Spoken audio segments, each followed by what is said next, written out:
What's going on, YouTube? If this is your first time seeing a video by Black, please hit the subscribe button. Please hit a like and leave a comment as you listen to this video.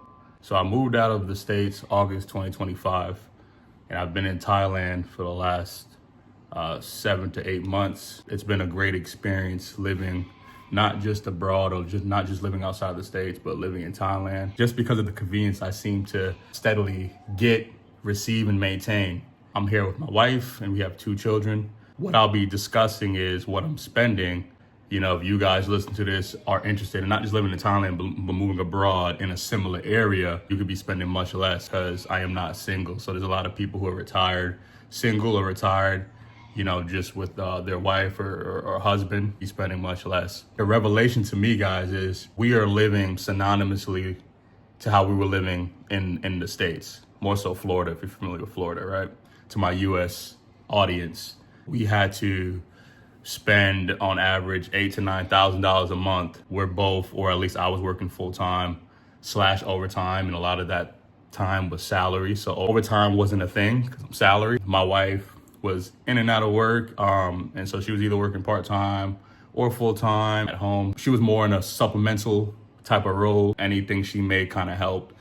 It kind of was our expense to, you know, or our buffer and just keeping money in the account or being able to do little extra things throughout the month. However, you know, I at least had to work full time in the extreme sense. Everything all under the sun with working full time, working outside and doing all this stuff, especially since I've been tied with construction. Like working, right? Even in a hybrid sense where I would work remote or I would go, you know, into the warehouse, into the office on site, you know. So I always wanted to, because I knew the field I was in, I always wanted to and really needed to, because I have a family, to work in at least a hybrid situation. So there was years where I worked fully remote, you know, within Florida. And then the other years, you know, I was working hybrid. I wanted to have some sort of control over my time, over my day. Although it didn't work out a lot of times, that's just where my mind was at. I'm like, man, if I could live outside the States, by default, I'll be fully remote. And that was my thinking over the last basically year, guys. Anyway, we had to make, I say at least 10 to 11 because our bills was $8,000 to $9,000 a month, guys. Being here, you know, spending barely $3,000 a month.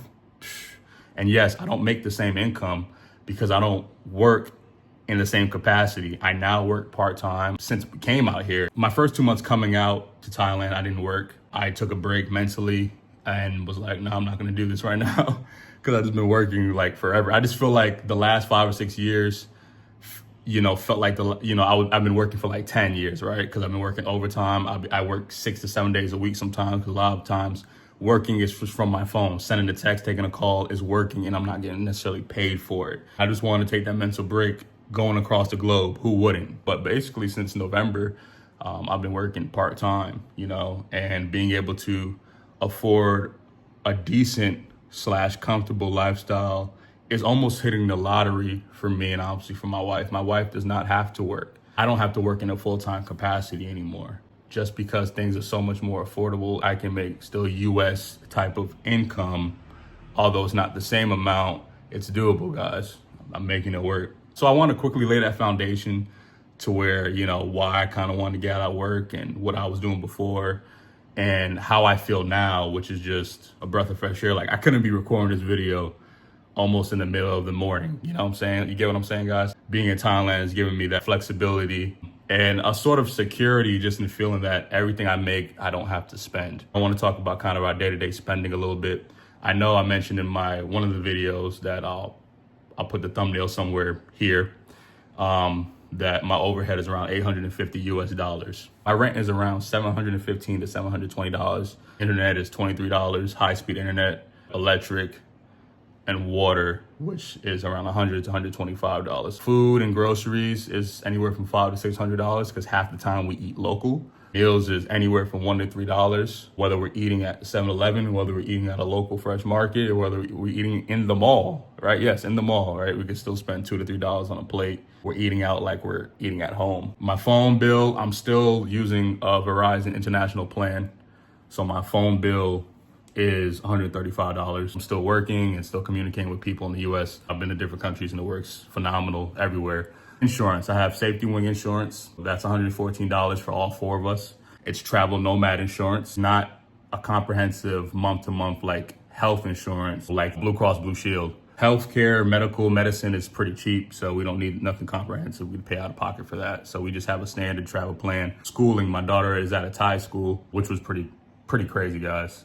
She goes to school full time, and she will be going to school throughout the year. There's a little breaks throughout the year, but it's a little different than the US. However, we are paying around $150 a month for her to go to Thai school. It's crazy. It's beautiful. All this is a culture shock. So $150 to go to Thai school. She's 4. Just in perspective, guys, 12 months ago, we were paying $800 to $850 a month for daycare when she was 3. Just a year later, just a year older, and we're paying much less for her to get better education, at least a more well-rounded experience, because she's not just around Thai people, she's around other people from around the world, which is pretty cool for $150 value. We have a full-time nanny. We are paying around $700 a month. Blows my mind. 3 years ago around this time, we got a nanny in the States when I started one of my jobs, and Lauren was starting one of her jobs. We did the full-time nanny for about $500 a week. So that was like $2,000 to $2,200 a month, guys. We were spending crazy, which is so low in the States because the usual nanny care in the States is 3 to 4 times that, guys. We'll never do it in the States. We did that for a couple months because it was on the low end, and that didn't work out. That didn't last that long. Here, we're paying $700 a month. It equates to like $150 a week. It is something. It's out of this world. Value, out of this world. Next thing is transportation. Transportation is running us around $250 a month. We don't have a car. We don't have a motorbike. We're not paying for rent on a vehicle and maintenance, gas, none of that. We pay $250 a month. That's like $50 a week on transportation for all 4 of us. So extreme value because I was paying $900 a month for transportation in the States.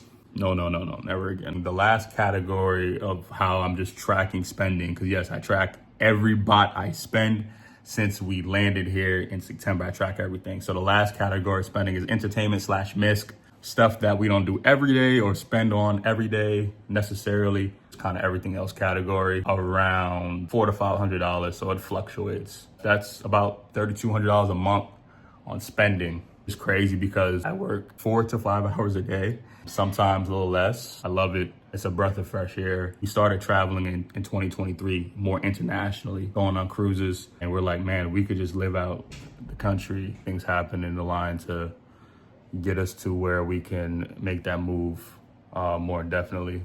I feel like it's one of the best moves for us just because the aspect around working around the clock in an environment where even if you're set up financially, even if you are retired out in the States, or even if you don't have to work as much as the next person or group of people, there's still other environmental factors that would affect us, that has affected us. So being in a different climate, so to speak, like around different culture, as well as maximizing our time outside of having to work, is getting that like peace and flexibility that I think most people should have. If you found this video somewhat interesting or appealing, and it's your first time seeing my channel, hit the sub button and leave a like and drop a comment, whether you're interested in doing a move like this or you're interested in hearing more information on being in Thailand and living abroad. Engage this video, share this video out. There's a lot of people who want options outside of what they're used to,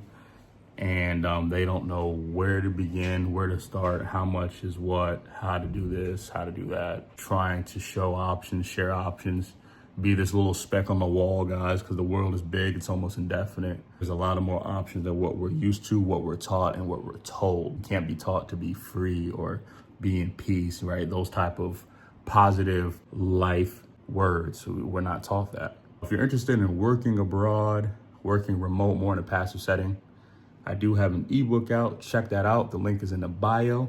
It is called Own Your Time, work remotely while funding your life. Check that out, guys. A lot of good information, a game plan, and resources to start applying for jobs, getting them in interviews, getting an offer, and moving out of the States, and moving out of the UK, and moving out of Australia, or at least just traveling more, just owning more of your time to see the world if that's what you're wanting. See you guys in the next one. As always, be in peace and keep maneuvering.